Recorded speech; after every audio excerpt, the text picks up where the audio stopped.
कि कुंडली में कैसे देखें कि ग्रह को मदद मिल रही है। ये उनके लिए कंफ्यूजन का विषय था। अक्सर मैं कह देता हूं कि चंद्रमा को यदि मंगल की मदद मिले या गुरु की मदद मिले या सूर्य की मदद मिले तो ये मदद के क्या मायने हैं, तो हम उसको कैसे देख सकते हैं, किस तरीके से देखा जाता है। इसके लिए सभी लोग एक कुंडली बना लीजिए। आज मैं एक एग्जाम्पल कुंडली दे रहा हूं। आप लोगों ने उसको समझना भी है, प्रेडिक्शंस कभी करना है, पर सबसे पहले हमने बेसिक चीज करनी है। मैं आपको स्क्रीन पर लेके जाता हूं। ये आप लोग इस कुंडली को लिख लो, सभी लोग अपने अपने रजिस्टर में। आज हम सीखेंगे कि जन्म पत्री को कैसे देखा जाता है, कैसे समझा जाता है। पहले भाव में गुरु है, दूसरे में सूर्य बुध है, चौथे में शनि राहु है, सातवें में मंगल है, नौवें में चंद्रमा है, 10वें में केतु है और 12वें भाव में शुक्र है। तो सबसे पहले लाल किताब के अनुसार हमें कौन कौन से स्टेप फॉलो करने चाहिए, क्या चीज देखनी चाहिए। आप में से किसी को समझ आए तो सिर्फ हैंड रेज करेगा। और हाँ, वर्षुली जी बताइए। जी सर, सबसे पहले गुरु की हम लोग स्थिति देखेंगे। गुरु बहुत पहले बढ़िया। भाव में है। पहले भाव में बहुत बढ़िया रहता है। जी। और उसको चंद्रमा की भी मदद मिल रही है क्योंकि वो नवम भाव में है। Very good. बहुत बढ़िया। और मंगल भी सप्तम में है, तो उसकी भी उसको मदद मिल रही है। और वेरी केतु जो है वो लेकिन गुरु के आगे है, गुड। तो गुरु के। उसकी वजह से थोड़ा डेंट लग जाएगा। बिल्कुल बिल्कुल बिल्कुल। अब देखिए यहाँ पर पहले तो वर्षुली जी ने बहुत ही अच्छा बताया और बहुत अच्छा इन्होंने सीखा है। अब हमें ये समझना है कि जब हम गुरु ग्रह को देख रहे हैं तो गुरु के 3 ग्रह जो हैं उनके परम मित्र ग्रह चंद्रमा, मंगल और सूरज। चंद्र मंगल सूरज ये जब भी गुरु से केंद्र में बैठे हों या त्रिकोण में बैठे, ध्यान से रखिए, गुरु ग्रह कुंडली के किसी भी भाव में क्यों ना बैठा हो। फिर से बोल रहा हूं, गुरु ग्रह कुंडली के किसी भी भाव में क्यों ना बैठा हो, उससे केंद्र में या उससे त्रिकोण में अगर बैठे हैं इनके मित्र ग्रह, तो वो ही मित्र ग्रह इनको मदद पहुंचाने का काम करे। अब देखें, हम फिर से वहीं पर चलते हैं कि मित्र ग्रह क्या है और कौन से भाव। आपके सामने हमारी बात हुई कि एक तो चंद्रमा इनका मित्र ग्रह है और मंगल इनका मित्र ग्रह है और इनका सूरज भी मित्र ग्रह है। पर हमारा सूत्र क्या कहता है? सूत्र कहता है कि गुरु से केंद्र, गुरु से केंद्र का मतलब है जैसे गुरु फर्स्ट हाउस में बैठा है तो जो भी चौथे भाव में बैठा होगा, जो भी सातवें भाव में बैठा होगा, जो भी 10वें भाव में बैठा होगा, 1, 4, 7, 10, जिन्हें वैदिक ज्योतिष में केंद्र कहा गया है और लाल किताब में बंद मुट्ठी के खाने, बंद मुट्ठी के खाने, 1, 4, 7, 10 भाव को ही बंद मुट्ठी के खाने बताया गया। बंद मुट्ठी के खाने। अब समझ में आया?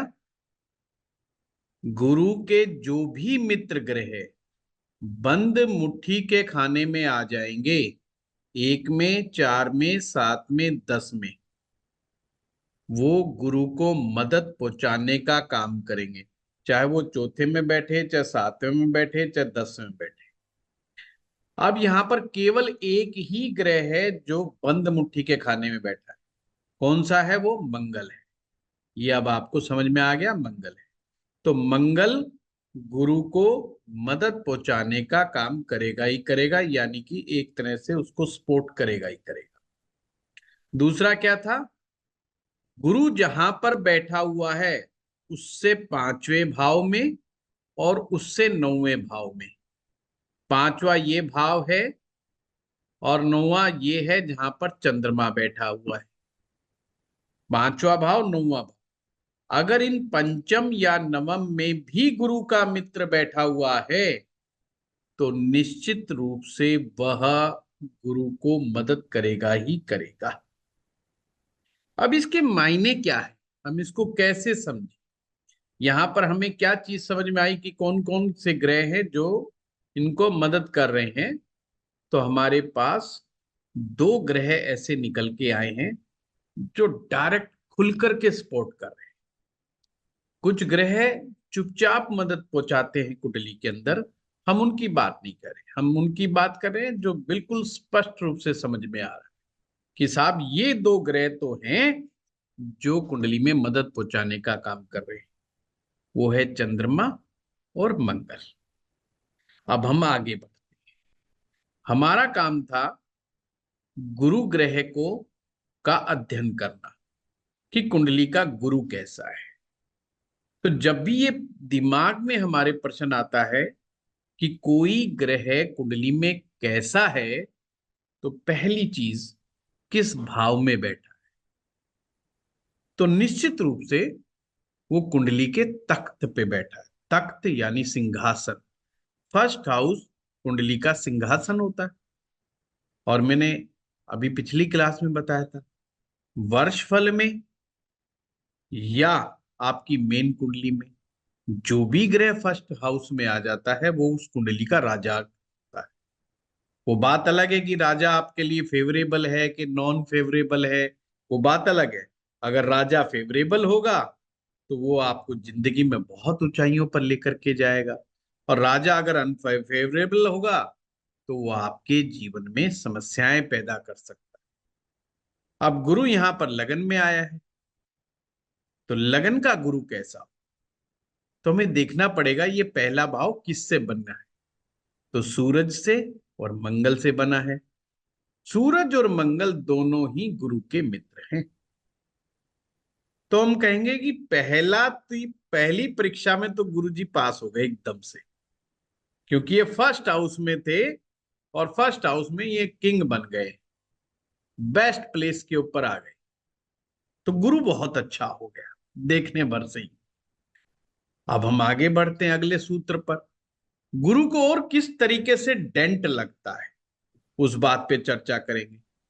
तो हमने कहा कि जो गुरु का शत्रु ग्रह है, राहु, बुध, शुक्र, अगर उन तीनों में से कोई भी ग्रह दूसरे में, 5वें में, 9वें में, 11वें में, 12वें में होगा तो गुरु में कुछ कमजोरियां आ जाएंगी। अब समझना है कि कुंडलियां कैसे काम करती हैं। कमजोरियां आ जाएंगी तो यहां पर कुंडली के दूसरे भाव में बुध बैठा है और 12वें भाव में शुक्र बैठा है, पर राहु इन भाव में नहीं बैठा हुआ। इसका मतलब वो गुरु को बुरी तरीके से डेंट नहीं मारेगा, पर डेंट लगा है। 20-30% डेंट लग गया। कलयुग के जमाने में 20-30% डेंट लगना कोई बहुत ज्यादा बुरा नहीं है। पर अगर वही केस महिला का हो जाए तो कई बार ये गलत भी साबित हो सकता है। इस चीज का ध्यान रखना। अब गुरु से हम देखते क्या क्या चीज है। अब हमें इतना तो समझ में आ गया भाई, इतना तो डेंट गुरु को लग गया है। गुरु से हम देखते हैं ओवरऑल एजुकेशन, गुरु से देखते हैं हम वह अच्छी वेल्थ, गुरु से हम देखते हैं धन का संचय, गुरु से देखते हैं हम पति, चरित्र, पुत्र संतान, ये सब चीजें हम गुरु से देखते हैं। और गुरु से देखते हैं हम ज्ञान, गुरु से देखते हैं आध्यात्मिक ज्ञान, भगवान के प्रति जो श्रद्धा होती है वो हम गुरु ग्रह से देखते हैं। ये चीज हम सभी लोग जानते हैं।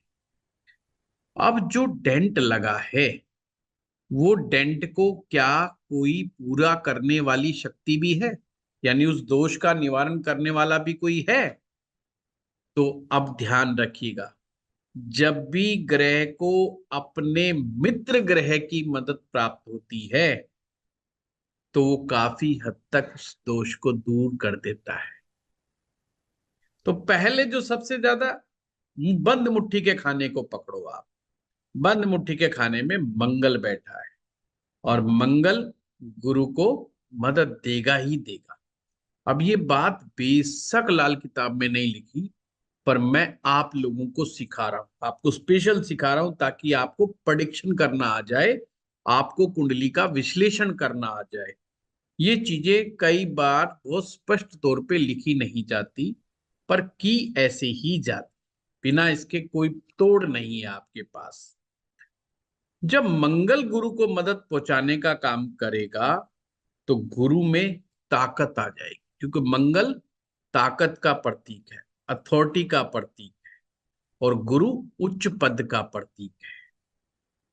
दूसरा ग्रह कौन सा है? चंद्रमा। तो आप क्या कहेंगे? गुरु की बुनियाद में चंद्रमा बैठा है, जो कि परम मित्र है इसका। गुरु की बुनियाद में जब भी चंद्रमा बैठेगा तो गुरु को बहुत ज्यादा मदद पहुंचाने का काम करेगा। और दो ही ग्रह डेंट मार रहे हैं, एक तरफ बुध बैठ के डेंट मार रहा है, एक तरफ शुक्र बैठ के डेंट मार रहा है, और दो ही मदद पहुंचाने का काम कर रहे हैं।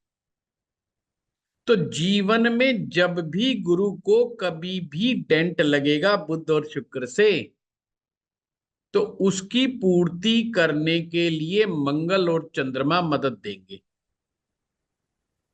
अब यहां पर मैं एक और बात कहता हूं, आपके दिमाग में प्रश्न उठेगा कि ऐसा नहीं हो सकता कि ये घटना ना हो, या ये कौन सी घटनाएं होंगी? तो मैं कहूंगा दोनों ही बातें घटित होंगी। गुरु को डेंट लगने वाली घटना भी घटित होगी, और गुरु को मदद मिलने वाली घटना भी घटित होगी। जैसे इस कुंडली में लगन पर गुरु बैठा है, और जिसका भी लगन पे गुरु शक्तिशाली हो जाता है, वो उच्च कोटि का प्रोफेसर, बहुत बड़ा गुरु, वाइस चांसलर, यूनिवर्सिटी का वाइस चांसलर, बहुत बड़ा उपदेशक, बहुत बड़ा ज्ञानी व्यक्ति होता है, एजुकेशन से जुड़ा हुआ व्यक्ति होता है, उसकी एजुकेशन बहुत शानदार है। अब ऐसे में डेंट लगे का मतलब क्या है? हो सकता है शिक्षा के दौरान कुछ तकलीफें आई हो। अब तकलीफ कब आएगी? 16 साल की उम्र में, क्योंकि गुरु का पहला साइकिल 16वें साल में चलेगा। पॉइंट समझे कि नहीं समझे? वो बुध और शुक्र उसको डेंट मार सकते हैं, पर जैसे जैसे गुरु दूसरे साइकिल की तरफ जाएगा, शिक्षा इनकी पूरी करवा देगा। अब अगर यहां पर मंगल मदद ना कर रहा होता, चंद्रमा मदद ना कर रहा होता, तो हो सकता था शिक्षा में व्यवधान बना ही रहता। जैसे मान लो हाईएस्ट डिग्री ना कर पाते, higher level of education achieve ना कर पाते, ये समस्या हो सकती। अब आपका दिमाग में क्वेश्चन और आ रहा होगा, बोला जी आपने इसको शिक्षा से क्यों जोड़ दिया? मैंने आपको कल भी बताया था, जब भी हम शिक्षा की बात करेंगे, एजुकेशन की बात करेंगे, तो तीन ग्रहों को लेके चलता है, चंद्रमा को, बुध को, और गुरु को। 3 ग्रहों का विश्लेषण करके ही हम शिक्षा के स्तर को समझ पाएंगे। अब यहां चंद्रमा तो मददगार हो गया, ये गारंटी है कि हायर एजुकेशन को पूरा करवाएगा ही करवाएगा। मंगल ने ताकत दी, मंगल कहता है नहीं भाई लगे रहना है, कोई भी समस्या आ जाए लगे रहना है। तो इनके जीवन में अगर जीवन में कभी समस्या आई भी होगी पढ़ाई के दौरान, तो ये अपनी हिम्मत से, अपनी ताकत से, अपनी हार ना मानने वाली प्रवृत्ति से अपनी शिक्षा को पूरा कर गए। अब ये चीज समझ में आ गई कैसे हम लोग कुंडली का विश्लेषण करते। जैसे ही ये एक महिला की कुंडली है और मेरे बहुत क्लोज हैं ये महिला, और एक उम्र दराज है, इसलिए इनका जीवन बिल्कुल एक, जिसको कहते हैं ना, मेरा देखा हुआ और बहुत सालों से मुझसे उम्र में बहुत बड़ी हैं। 32 से 33 साल की उम्र में ये एक बहुत उच्च पद के ऊपर पहुंच जाती, पर टीचर, प्रोफेसर और लेक्चरार में से कुछ नहीं बनती। उसके पीछे का रीजन, गुरु को मदद, गुरु है उच्च पद, उच्च पद पर बैठना, पर उसको मदद कहां से मिली है? मंगल से मदद मिली है। मंगल कौन है? अथॉरिटी, यानी कि कोई भी पद जो देगा वो अथॉरिटी का पद देगा। तो जब भी गुरु को मंगल से मदद मिले तो आपने कहना है अथॉरिटी वाली पोस्ट मिली, कलम की ताकत वाली पोस्ट थी। तो इनको नेट 32 से 33 साल की उम्र में, ये बहुत फेमस है हमारे हरियाणा में, इसलिए मैं इनका नाम नहीं लूंगा, और मेरे बहुत करीबी संबंध है, सिर्फ मैं आपको इशारे। तो ये जो चीज आ रही है ये मंगल से आ रही है। अब हमें ये समझना होगा, चंद्रमा नवम में बैठा है, बहुत ही धार्मिक प्रवृत्ति की, स्पिरिचुअली इंक्लाइंड है, बहुत मीठा बोलती और बहुत ही प्रसिद्ध है। अब आप कहेंगे जी प्रसिद्धि का क्या मतलब? ध्यान रखना, जब भी गुरु से पंचम या नवम में चंद्रमा मिल जाए, या चंद्रमा के गुरु पंचम या नवम मिल जाए, तो ये एक प्रसिद्धि का योग है। दूसरा, जब भी गुरु चंद्रमा केंद्र में हो जाए, वो भी प्रसिद्धि का योग। पर जब गुरु और चंद्रमा केंद्र में प्रसिद्धि का योग होगा, यानी कि दोनों बंद मुट्ठी के खानों में, 1 4 7 10 में दोनों बैठे होंगे कहीं पर भी, एक तो वो व्यक्ति मेधावी होगा, प्रतिभाशाली होगा, और अपनी कोई ना कोई कला लेकर के पैदा होगा, और अपने उस लोकल आर पार इलाके में बड़ा फेमस होगा। पॉइंट समझ रहे हो? ये भी एक प्रसिद्धि का योग है। पर साथ में अगर उस कुंडली में सूर्य ताकतवर हो गया, फिर वो नेम फेम बहुत ऊपर लेवल तक चला जाएगा। लोकल लेवल के ऊपर नेम फेम, फिर दूसरा लेवल होता है आपके स्टेट लेवल के ऊपर नेम फेम, और फिर एक होता है इंटरनेशनल नेम फेम। ये 3 नेम फेम कैसे प्राप्त होते हैं ये मैं आपको बता रहा हूं। लोकल लेवल पर नेम फेम जब होगा जब किसी भी कारण से गुरु और चंद्रमा आपस में एक दूसरे को मदद पहुंचा रहे होंगे। सेकंड लेवल का नेम फेम, जब सूर्य मदद पहुंचा दे, या सूर्य साथ दे जाए, या सूर्य कुंडली में ताकतवर। क्या समझे? सूर्य ताकतवर, अगर सूर्य भी ताकतवर होगा तो निश्चित रूप से उसको अपने स्टेट लेवल के ऊपर नामी ग्राम नाम देगा। अब एक ग्रह बचता है जो आदमी को इंटरनेशनल नेम फेम तक ले जाता है। अगर ऐसी ही सीरीज में, ऐसी ही कुंडली के अंदर राहु भी मददगार बन जाए, यानी कि राहु शक्तिशाली बैठा हो, वेल प्लेस्ड बैठा हो कुंडली के अंदर, तो ये समझना वो व्यक्ति इंटरनेशनली नेम फेम प्राप्त करते देर नहीं लगाता और जिंदगी में बहुत ऊंचाइयों तक पहुंचता ही पहुंचता है। ये कुंडली देखने के मैं आपको सूत्र बता रहा हूं।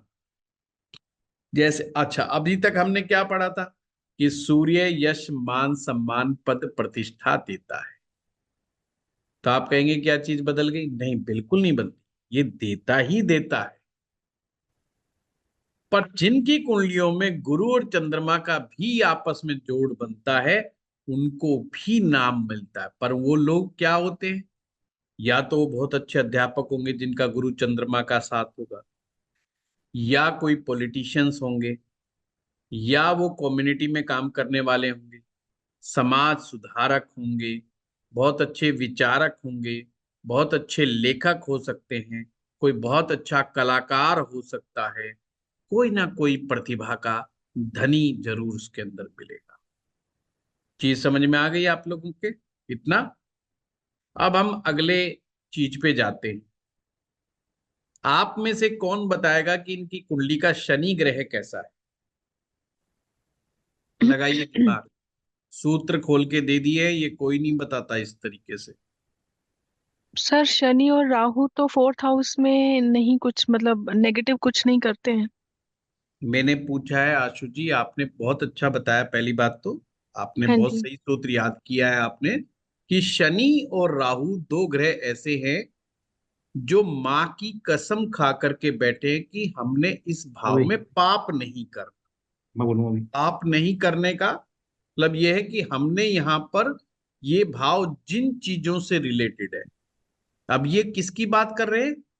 ध्यान रखना, इस सूत्र में थोड़ा सा ट्विस्ट है और अक्सर हम गलती कर जाते हैं। शनि ग्रह, राहु ग्रह, दोनों मेटलिस्टिक प्लेनेट है। तो ये पाप क्या नहीं करेंगे? भाई आदमी क्या देगा? जो उसके झोले में होगा वही देगा। हमेशा देखिए कि ग्रह से क्या मिलेगा।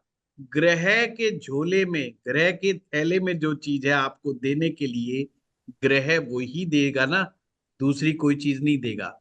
अब शनि और राहु के झोले में क्या होता है? मेटेरियलिस्टिक चीजें होती हैं। जमीन है, जायदाद है, मकान है, वाहन है, लग्जरी है, ये सब मेटेरियलिस्टिक चीजें हैं। कसम उस बात की खाइए कि जो हम झोले में है यहां पाप नहीं करेंगे, ईमानदारी से देंगे। जो ये बंदा डिजर्व करता है उसको हम देंगे। इसका मतलब ये नहीं है कि ये कोई कष्ट नहीं देंगे और ना ना ना ना। सिंपल, जो शनि दे सकता है वो देगा, राहु जो दे सकता है वो देगा। पर कैसे देगा? हमारा लाल किताब का रूल क्या कहता है?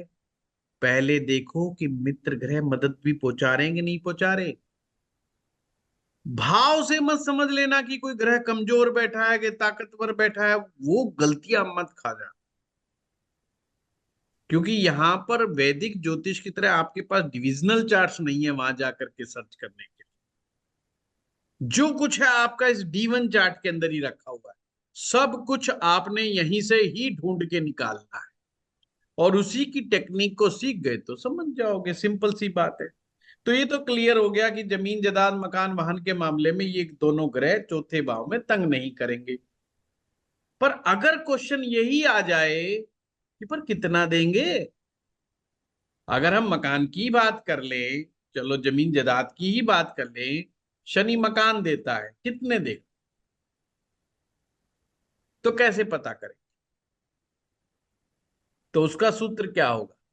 अब जो सूत्र गुरु के लिए लगाया हुआ, देखो इनके केंद्र में कोई मित्र ग्रह। पहले देखो शनि के मित्र कौन है। शनि का मित्र बुध है, बुध, शुक्र। शनि का शुक्र। मित्र शुक्र है, राहु, मित्र ग्रह है। राहु, नहीं, राहु मित्र का एक हो जाएगा, शुक्र, तो बुध, एजेंट है। राहु शनि, एजेंट है उसके। शनि, वो शुक्र, बुध। इशारे पर काम करेंगे ही करेंगे। तो एजेंट हो गए ना। एजेंट का मतलब क्या है? वो कहेंगे वो करेंगे। जी।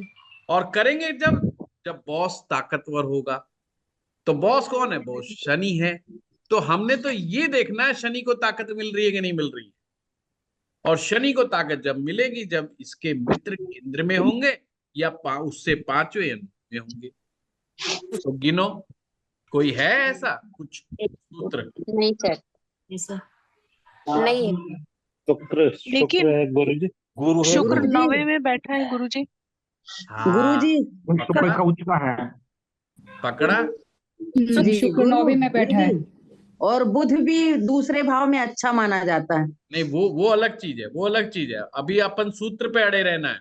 अभी जी जो बाहर चला गया वो चला गया। जैसे हमने जब गुरु की बात आई तो हमने सूर्य को काउंट ही नहीं करा, वो साइड में हो गया ना। वो जी। सूर्य काउंट में हो गया वो, क्योंकि वो सेकंड में चला गया भाई, वो तो केंद्र त्रिकोण में आया ही नहीं ना। वो नहीं, वो छोड़ दो उसको। हमने सिर्फ, मैं आपको स्टेप बाय स्टेप समझा रहा हूँ। आपने तो ये देखना है केंद्र में और त्रिकोण में। तो हमने देखा यहाँ पर शुक्र आ गया। शुक्र बुनियाद है। उच्च अब का, शुक्र क्या है? लग्जरी। उच्च उच्च का। नीच हाँ, लग्जरी। नहीं, अभी उच्च उच्च नीच पे मत जाओ आप। जी उच्च नीच के चक्कर में मत पड़ो अभी। बस मैं हाँ, इक्वेशन संभाल रहा समझा रहा हूं, वही पकड़ते रहो बस।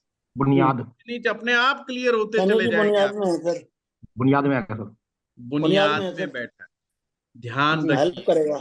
शनि की बुनियाद में शुक्र बैठा हो या शुक्र की बुनियाद में शनि बैठ शनि जाए, बैठा हूँ। शनि वाइस वर्षा, अथाह धन देते, अथाह धन देते, लिमिट खत्म कर देते। इकट्ठे करते हैं। अब शनि की क्या शर्त थी? कुछ नहीं। शनि जो होगा उसको मदद आ रही है शुक्र से। और जो शुक्र जब मदद देता है तो आदमी मल्टीपल घर बनाता है। और कोई भी घर छोटा नहीं हो, बड़े बड़े जमीनों, खूब जमीन देगा। अब आपका फिर क्वेश्चन उठ सकता है जी, एक बात बताओ कि ये मकान का ही खाली योग बता रहे हो या खाली जो जमीन होती है खेती की, बाड़ी की जमीन, वो जमीन भी? जैसे अपने गांव में किले के किले ले लेते हैं, एकड़ों में जमीनें ले लेते हैं, खेती की जमीन ले लेते हैं। तो ध्यान रखना, जब भी खेती की जमीन की बात आए, खाली मंगल। प्लॉट की बात आए, खाली जमीन की बात आए, तो मंगल को शामिल करना। अच्छा मंगल।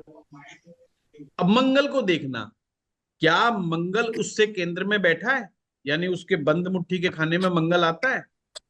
अगर शनि से बंद मुट्ठी के खाने में मंगल आता है तो खाली प्लॉट, खाली जमीन दिलाएगा ही दिलाएगा। दोनों हमारे बंद मुट्ठी में आता है। तो ये बंद मुट्ठी में मंगल आ रहा है, तो ये इसका मतलब मल्टीपल हाउसेस भी देगा, जमीन भी देगा, और लग्जरी भी बहुत देगा। पॉइंट समझे? तो अब यहां पर ऐसे क्लियर होता जा रहा है आपके सामने। अब शनि राहु का कॉम्बिनेशन क्या करता है? शनि का एजेंट राहु, और शनि यहां पर ताकतवर है, शक्तिशाली है यहां पर, क्योंकि उसको शुक्र से मदद मिल रही है। अगर 1% शुक्र मदद ना दे रहा होता तो ये ध्यान रखना, शनि को ताकतवर नहीं बनने देता राहु। राहु उसकी शक्ति को ले लेता और कहता now I am the boss. अब मैं तुम्हारी मानूं कि ना मानूं ये मेरी मर्जी। चौथे भाव में राहु कई बार वो हो जाता है, डायरेक्शन ले, बेपरवाह हो जाता है, लापरवाह हो जाता है।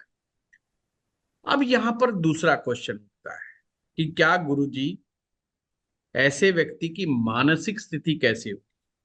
ये तो मेटेरियलिस्टिक चीजें तो आपने बता दी कि साहब जमीन जायदाद मकान वाहन लग्जरी बहुत बढ़िया, जो कि चौथे भाव से देखी जाती है। पर चौथे भाव से मन भी तो देखा जाता है, तो मन की स्थिति कैसी होगी? तो वहां शनि और सूत्र क्या लिखवाया था? राहु। अगर डामाडोल होगी डामाडोल। अगर चंद्रमा के दुश्मन ग्रह, ध्यान से सुनना, चंद्रमा के दुश्मन ग्रह कुंडली में के चौथे भाव में बैठेंगे तो चंद्रमा को डेंट लगेगा। ध्यान से समझना, चंद्रमा के दुश्मन ग्रह अगर चौथे भाव में बैठेंगे तो चंद्रमा को डेंट लगेगा। इसे लाल किताब कहती है चंद्रमा की जड़ में डेंट लगना, कि जड़ खराब, जड़ यानी कि राशि। राशि यानी चौथी राशि की बात चल रही है, चौथे भाव की बात चल रही है। अब शनि और राहु दोनों ही गड़बड़ हैं चंद्रमा के लिए, तो दोनों ही दुश्मन है। तो इसका मतलब चंद्र पीड़ित हुआ। कौन पीड़ित हुआ? चंद्रमा। और चंद्र का पीड़ित होने का मतलब है मन पीड़ित, इमोशन, मन की भावनाएं। चौथा भाव चौथा भाव अपना खुद का घर भी होता है। जिस घर में हम रहते हैं वहां पर पारिवारिक रूप से तनाव का वातावरण है। तो हम कहेंगे देखो जमीन जायदाद मकान वाहन वो सब बहुत अच्छा है, पर यहाँ पर मन स्थिति के लिए ये स्थिति ठीक नहीं है।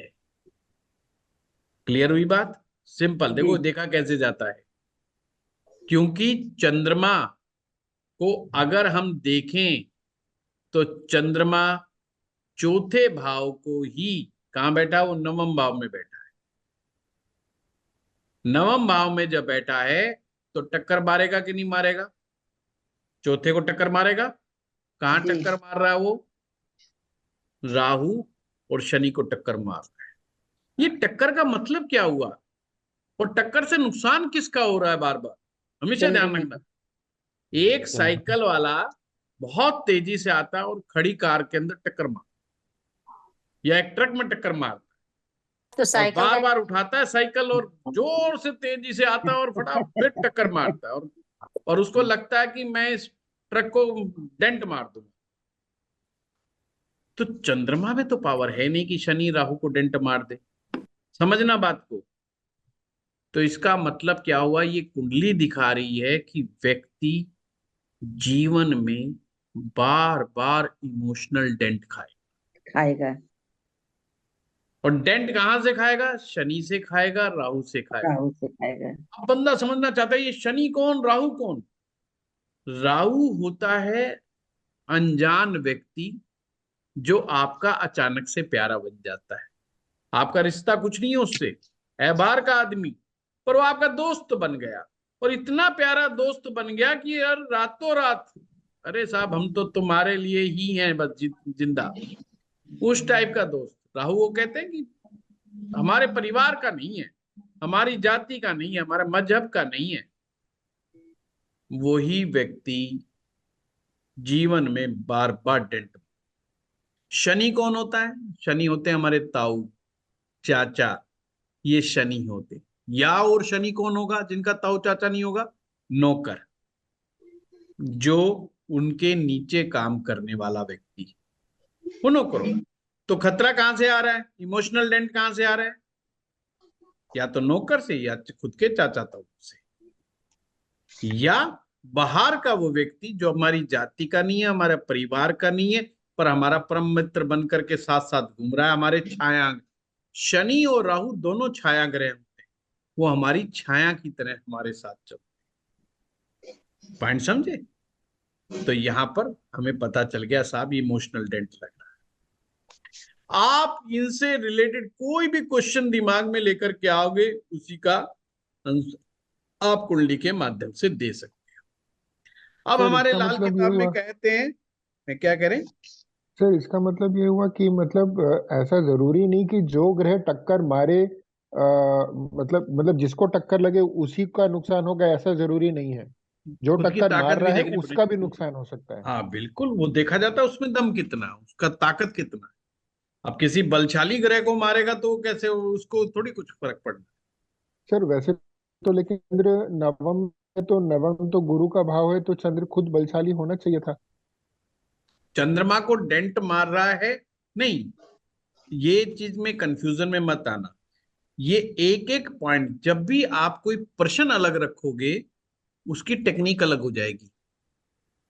यहां पर कंफ्यूजन खड़ा हो जाता है आप लोग जब आप कहेंगे कि इस कुंडली में चंद्रमा कैसा है। तो यहां दो बातें, एक तो चंद्रमा की ताकत कैसी है, नंबर एक बात। दूसरा है चंद्रमा की प्लेसमेंट कैसी है।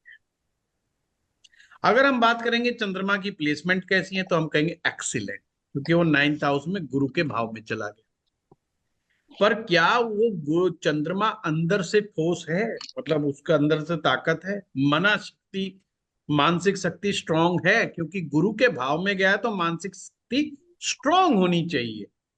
तो यहां पर आंसर आएगा नहीं। उसका लॉजिक क्या है? क्योंकि चौथे भाव में उसके दुश्मन बैठ गए जा करके, राहु और शनि। अगर शनि राहु चौथे में नहीं बैठे होते तो ये एक्सीलेंट मून होता। इसके मन शक्ति हमेशा खुश रहने वाला।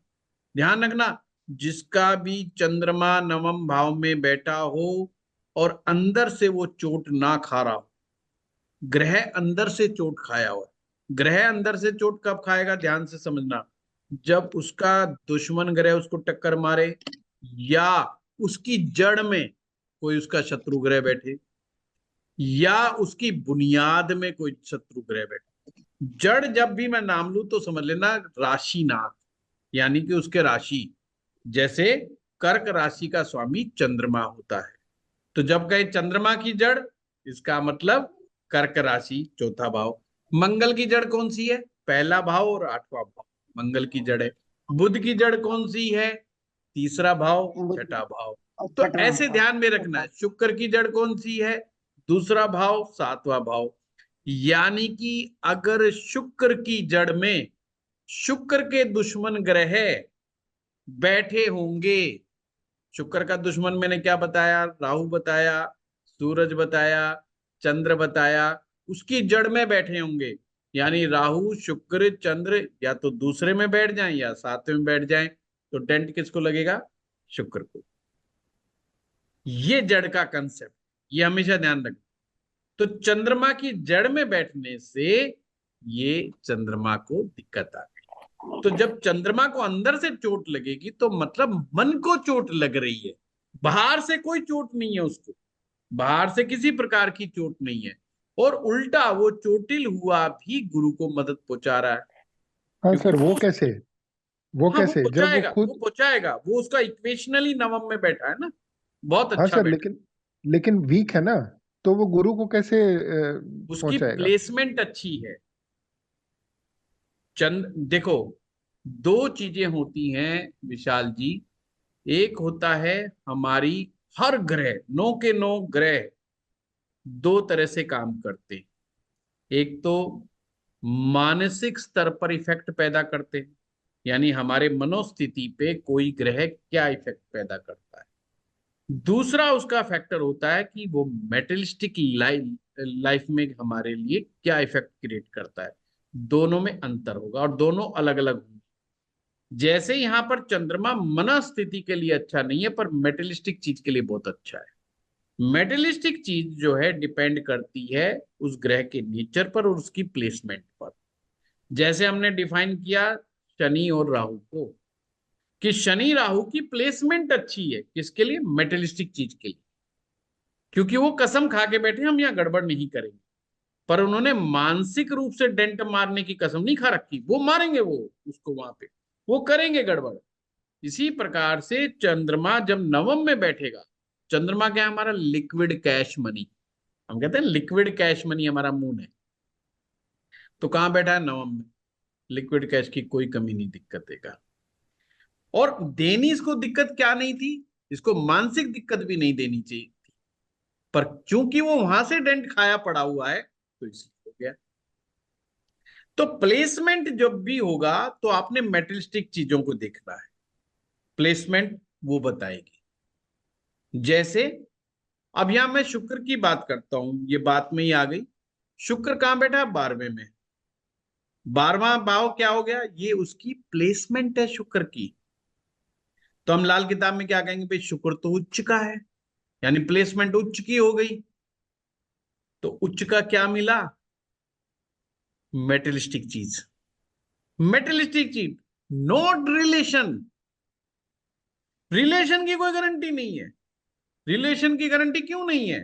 क्योंकि 12वें भाव में राहु भी बैठा है और गुरु जी भी बैठे हैं। अब एक तरीके से ही मदद मिल सकती थी, अगर शुक्र को कहीं से मदद मिल जाए परम मित्र की, तो वो थोड़ा हील कर सकता है। तो आप देखो शुक्र को मदद कहां से मिली? शुक्र के पंचम में कौन बैठा है? शनि राहु। शनि राहु बैठा है। अब शनि तक तो ठीक था मामला, राहु गड़बड़ कर गया। अब शनि राहु का नियम समझ लो। शनि राहु मेटेरियलिस्टिक रूप से तो उसको मदद पहुंचाने का काम करेंगे, क्योंकि वो मदद का ग्रह पंचम में बैठा है तो। परंतु राहु जब बात इमोशंस की आएगी, रिलेशन की आएगी, राहु वहां डेंट मारेगा।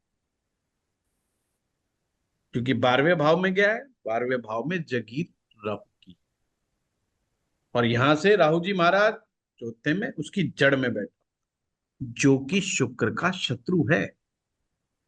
और राहु क्या करेगा? राहु रिलेशनशिप को खराब करेगा। अब आपको पॉइंट समझ में आया?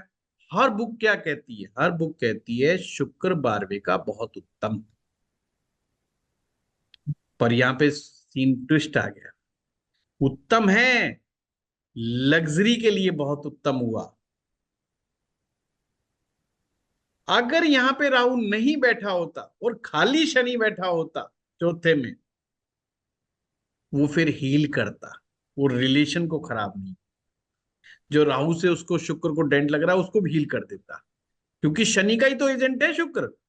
जब शनि मदद पहुंचाने के लिए बात कर रहा है शुक्र की, तो राहु क्या करेगा? राहु तो शनि के इशारे पे राहु नुकसान कर रहा है ना, वो नहीं कर।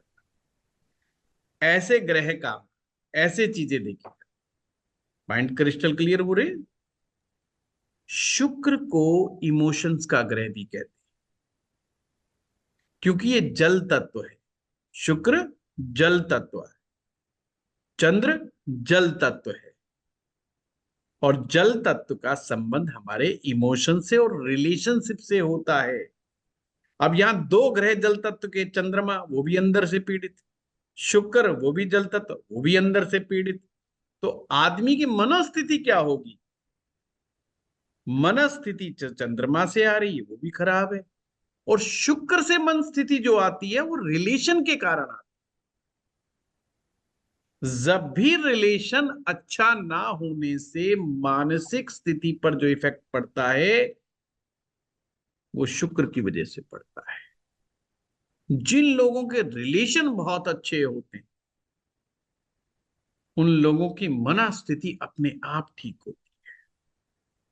मैं हमेशा कहता हूं, शुक्र भोग का सबसे बड़ा ग्रह है, पर जब जब चंद्र और मंगल दो ग्रह उसको मदद दें।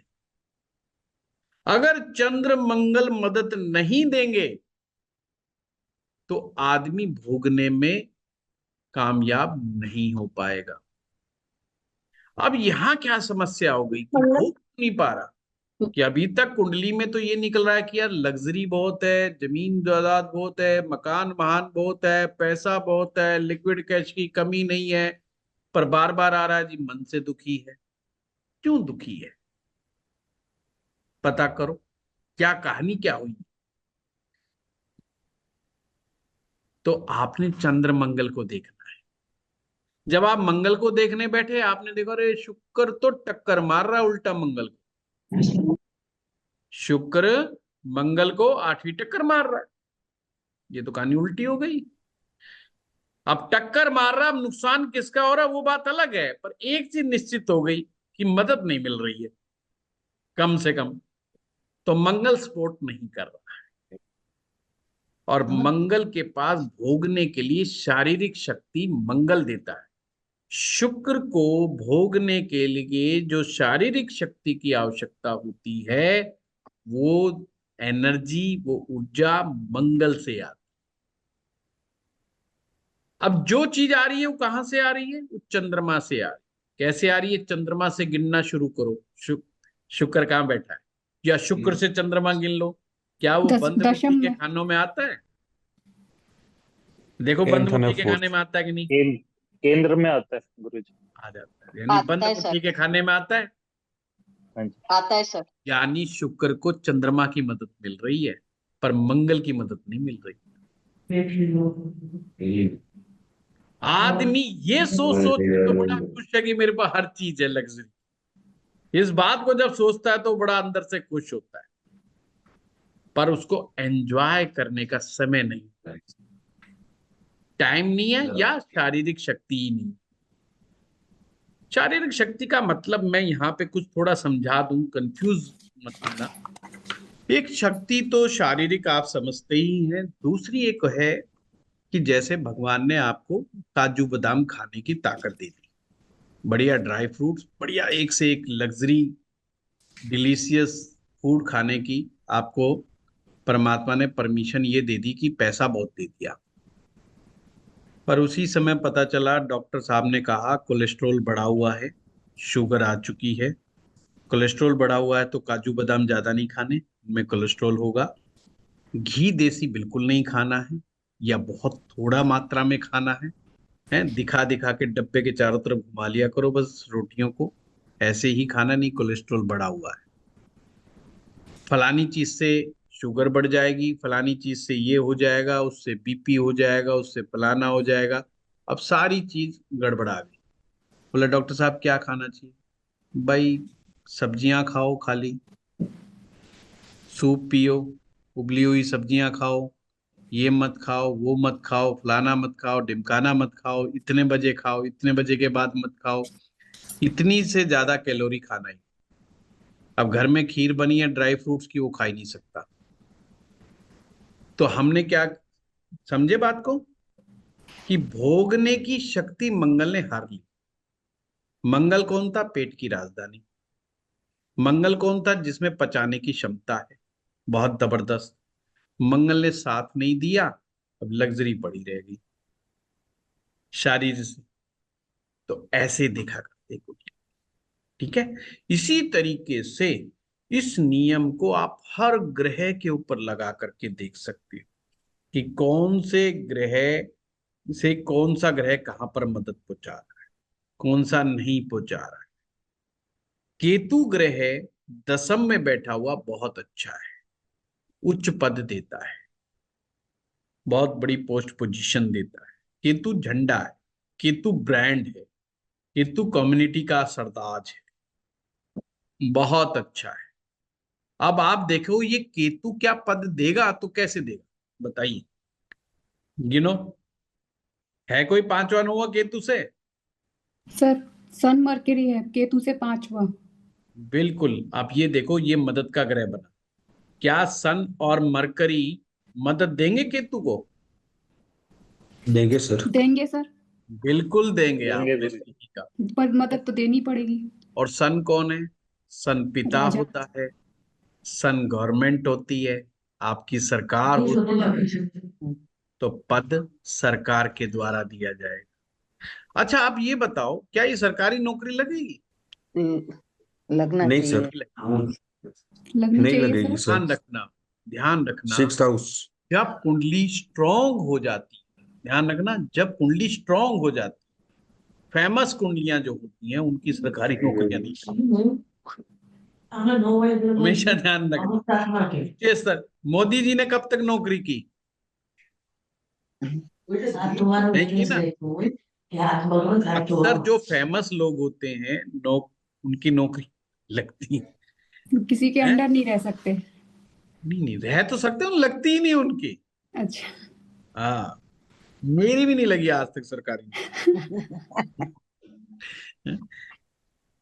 चलिए, कहने का मतलब जब कुंडली स्ट्रांग होती चली जाती है तो सरकारी नौकरी या तो लगती नहीं, और लगती है तो वो छोड़ देते हैं, खुद त्याग देते हैं। कुछ समय के बाद उनको छोड़नी पड़ जाती है, मजबूरी हो जाती है, और उनको और ऊंचा पद प्राप्त होता है। पर यहां पर केतु के पंचम में ग्रह बैठा था, जिसने मदद देने का काम किया और उसने कर दिया। दूसरी बात, मंगल बद नहीं है इस कुंडली के अंदर, सप्तम सूर्य भाव में बुध बैठा हुआ है, क्योंकि सूर्य बुध एक साथ बैठे हुए हैं। तो ये कुंडली बहुत ही एक्सीलेंट कुंडली बन जाती है, ठीक है। तो इस तरीके से आप लोग देख सकते हो। इससे रिलेटेड कोई क्वेश्चन इस कुंडली से रिलेटेड तो बताइए। मैंने जो सूत्र समझाना चाह रहा था आज मैं, वो मैंने सूत्र आपको समझाया है। हाँ सोनिया सर जी। किसी भी घर से जैसे आपने बोला कि बंद मुट्ठी के खाने देख मतलब 1 4 7 10 देखने, मतलब उस घर को नंबर 1 गिनना है।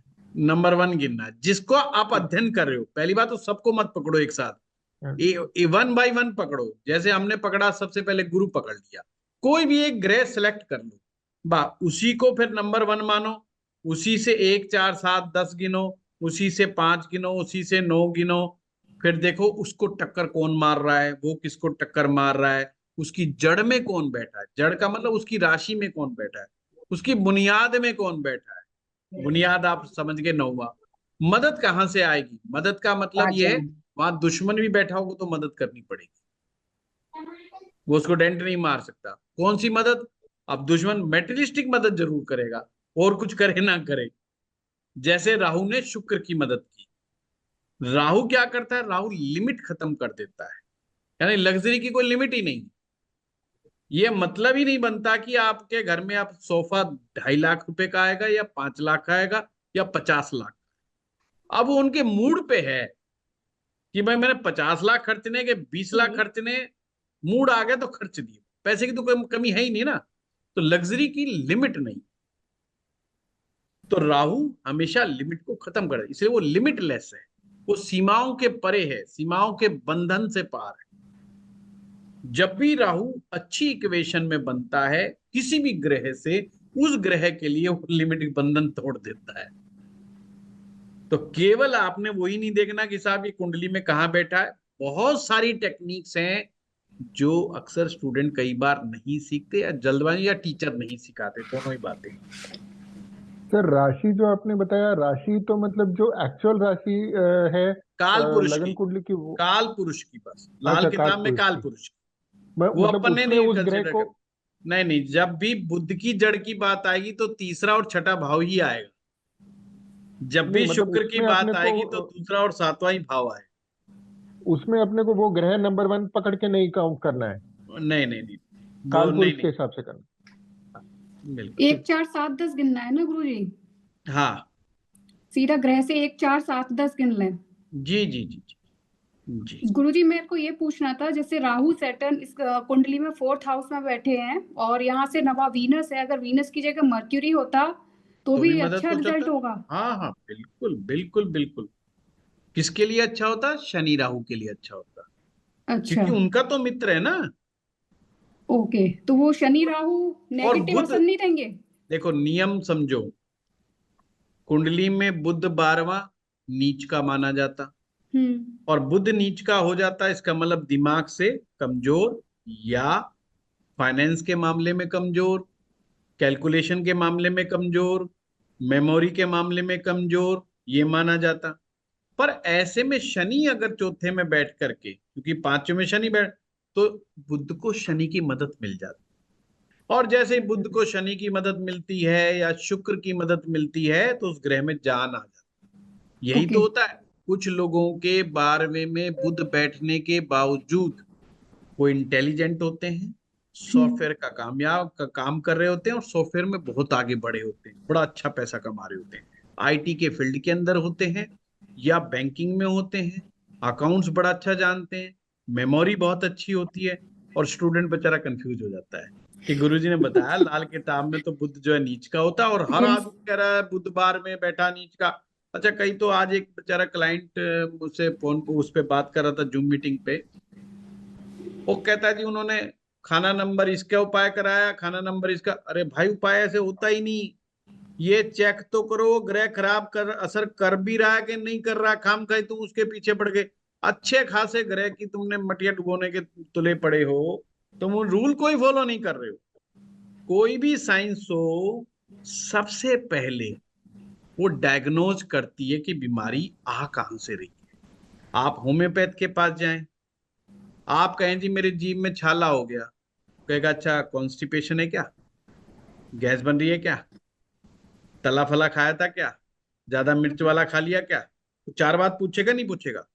अब आप उसको छोड़ो, आप एलोपैथ वाले के पास चले जाओ, उसने भी सेम क्वेश्चन पूछने, पेट कैसा रहता है, पेट साफ होता है कि नहीं होता। फिर आप आयुर्वेद वाले के पास चले जाओ, तीनों की बेशक दवाइयां अलग है, पर वो तीनों पहले ये बातें जरूर पूछेंगे आपसे। आप करके देखो प्रैक्टिकली, तो 3 doctor different thoughts of school के, तीनों डॉक्टर अलग अलग हैं, पर वो तीनों का पहला नियम है कि डायग्नोज फर्स्ट। तो हम लाल किताब वाले डायग्नोज क्यों नहीं करना चाहते भाई? सीधा खाना नंबर, जी फलाना शुक्र हमारा 8वें में बैठा है तो जी काली गाय की सेवा। अरे भाई काली गाय की सेवा तो ठीक है, पर शुक्र गड़बड़ करे जब ना करो काली गाय की सेवा। वो जब बताया है जब शुक्र गड़बड़ कर रहा है। अब ये तो देख लो कि उसके सप्तम मतलब उसके सेकंड हाउस में शनि डायरेक्ट बैठा हुआ उसको उसके बैठा हुआ है।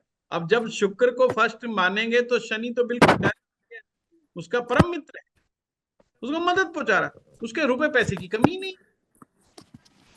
आप काली गाय के पीछे पड़ गए। हाँ समझ रहे बात को। तो आपने पहले डायग्नोज करना है, केवल देख के ही नहीं बोलना कि साहब ये फलाना ग्रह तो फलाना गड़बड़ करेगा ही करेगा, ऐसा नहीं है। इसीलिए मैंने बुध की नाली का कंसेप्ट बताया था। बुध की नाली बन रही है कि नहीं बन रही? जिसकी कुंडली में भी बुध की नाली बन जाएगी, शुक्र में जान आ जाएगी। सिंपल सी बात है। और हम लोग बहुत बड़ी गलती खा जाते हैं, बिना डायग्नोज करे उपायों पे तुल जाते हैं। और मेरे से लोग इस मामले में थोड़ी सी निराशा उनको हाथ लगती है कि 4-5 उपाय ही बताए बस। अरे 4-5 भी बहुत बता दिए, वो भी तुझे खुश करने के लिए। मैं तो 2-3 ही बड़ी मुश्किल से निकलते हैं उपाय, 5-6 बहुत है उनको। क्योंकि जब जो लोग लाल किताब एस्ट्रोलॉजर के पास जाते हैं, उम्मीद करते हैं कम से कम 15-20 उपाय तो लिखे होंगे, और कह लो जी पूरे साल भर के लिख दो। अरे भैया ये कोई छोले भटूरे थोड़ी है जो ये छोले भटूरे ले जाए ये ले जाए।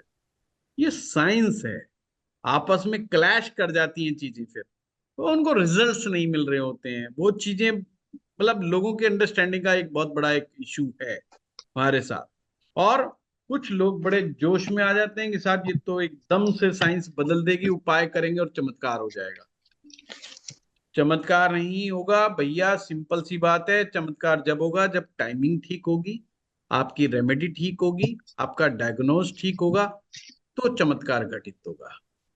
ऐसे नहीं हवा हवाई में चमत्कार हो जाएगा। ये कोई ब्लैक मैजिक नहीं है, कोई जादू की किताब नहीं है, इसको बना के लोगों ने पेश कर दिया ऐसे, पर ऐसा नहीं है। ये एक प्योर साइंस है, इसको उसी की तरह ट्रीट करो।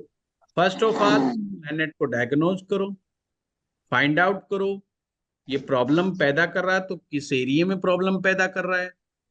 फिर बाद में सोचो कि इसकी बेस्ट रेमेडीज क्या हो सकती है। उसमें भी चेक करो कि आपका पॉकेट कितना अलाउ करता है। अगर आपका पॉकेट अलाउ करता है तो मैं कहता हूं कि आप बढ़िया से बढ़िया दान करो, पुण्य करो। फिर आप एक आदमी को भोजन देने की जगह 100 आदमियों को भोजन करो। और आपके पास और पैसा है तो आप 1000 आदमियों को करो। आप लिखे को मत मानो कि अगर मान लो कहीं लिखा है 108 मजदूरों से ज्यादा को भोजन कराओ, पर आप कहते हो मैं तो 1000 को खिला सकता हूँ। Yes you can do it. आप करो 1000 से ज्यादा के करो। और वैसे भी भगवान नहीं मानेगा अगर आप 100 का करोगे और 1000 की कैपेसिटी आप। इसका मतलब आप उस लेवल पर तो अपना कर्मों का चुकता करने के लिए कर ही नहीं रहे ना। जहां पर आपको टैक्स 100 रुपया देना वहां आप 10 रुपए दिखा रहे हो, वैसे ही वो तो वैलिड नहीं है। हर आदमी को अपने धन के सामर्थ्य के अनुसार, अपनी शक्ति के अनुसार, अपना मान सम्मान बना करके ही दान पुण्य में प्रवेश करना चाहिए। अगर आपकी पावर ज्यादा और बहुत कम करते हो तो भी बेकार है, और आपकी पावर बिल्कुल नहीं है और फिर करते हो उधार मांग करके तो भी नालायकी है आप, वो भी गलत है। दोनों ही सिचुएशन में अपना एक बैलेंस बना के रखें। अपनी कमाई का 1/10 भाग से ऊपर एक्सीड मत करें कभी भी। ग्रस्त लोगों के लिए है ये। अपनी कमाई का 1/10 भाग, अगर आप लाख रुपए कमाते हो तो महीने का 10,000 रुपये माइंड में रखो कि यू कैन डू इट। और अगर आप कहते हो मैं तो 6 महीने में एक बार करूंगा तो 60,000 रुपया हो गया। साल में एक बार कोई दान पुण्य करूंगा तो लाख रुपया हो गया। आप साल में एक बार कोई भंडारा करते हैं, लाख रुपए खर्च कर देते हैं, 1 लाख रुपए महीने कमाइए, बहुत अच्छा है, यू कैन डू इट। ये आपका बनता है। अगर आप 12 लाख रुपया साल का कमाते हो और 1,20,000 रुपये महीने में खर्चना चाहते हो, यू कैन डू इट, पर उसको साल में फिर एक बार ही करो। और आप हर महीने करना चाहते हो तो 10-12 हजार रुपए से ऊपर मत बढ़ने दो अपने दान पुण्य की शक्ति। बहुत बढ़िया बैलेंस बना करके चलो, गड़बड़ मत करो। लोग गड़बड़ कर जाते हैं, वो नहीं करना। ठीक है गुरुजी, जी। गुरुजी, यदि दूसरे भाव में शनि है तो क्या गुरु के फल को रोकेगा, मतलब दान को रोकेगा क्या? नहीं नहीं, रोकेगा। और गुरु से उसकी कोई लड़ाई नहीं है, कोई झगड़ा नहीं। और केतु शनि ग्रह, वर्षफल में। ध्यान रखिएगा, शनि ग्रह एक जी ऐसे ग्रह हैं जिनको कुछ भी कहा जाए पर वो गुरु के सामने झुकते हैं। जी। और यदि केतु आ जाए वर्षफल में दूसरे ऐसे नहीं भाव में, देखा करते, ऐसे नहीं ममता नहीं जी, मुझे दूसरे थोड़ी भाव पता। में मतलब, तो कहीं आ क्या जाओ, दान पहले भी? तरीका बताए ना, पहले देखो, जी अगर आ गए तो आने दो। जी, तो फिर दे सकते हैं दान। गुरु का दान फिर नहीं देना। हाँ, वही मैं पूछ रही कि मंदिर में दान देना है यदि, तो फिर हाँ, नहीं दे सकते। नेक्स्ट सेशन में इसी पे चलाऊंगा कि उपाय कैसे किए जाते हैं, कौन कौन सी टेक्निक से जी उपाय करेंगे हम लोग। हम जी बिल्कुल सर एंडिंग इसको सेशन के अंदर चल रहे हैं, है ना, जी तो वो चीज हम कराएंगे कि लास्ट में उपाय कैसे किए जाते हैं। सर इसको अप्रोक्सीमेटली मैक्सिमम हमारा कोर्स हो गया है, तो उसको फिर अब हम थोड़ा सा उस तरीके से उपायों की तरफ चलेंगे। हाँ बताइए कुमुद जी। सर इस कुंडली में हमें मंगल का उपाय करना चाहिए, कौन सी कुंडली में? इसी में जो आपने हमें दी है, क्यों? क्योंकि चंद्रमा मंगल, मतलब। चंद्रमा मंगल मन का वो प्रॉब्लम आ रही है या हेल्थ की आ रही है, वो उसको एंजॉय नहीं कर पा रहे। नहीं नहीं, वो सामने वाला अगर क्वेश्चन रखेगा तो अपन करेंगे, राइट। है ना।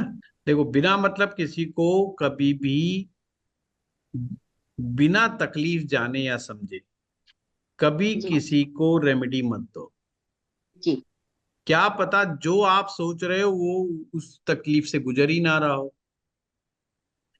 जो फील कर रहा है ना, उसकी पहले प्रायोरिटी पे लो।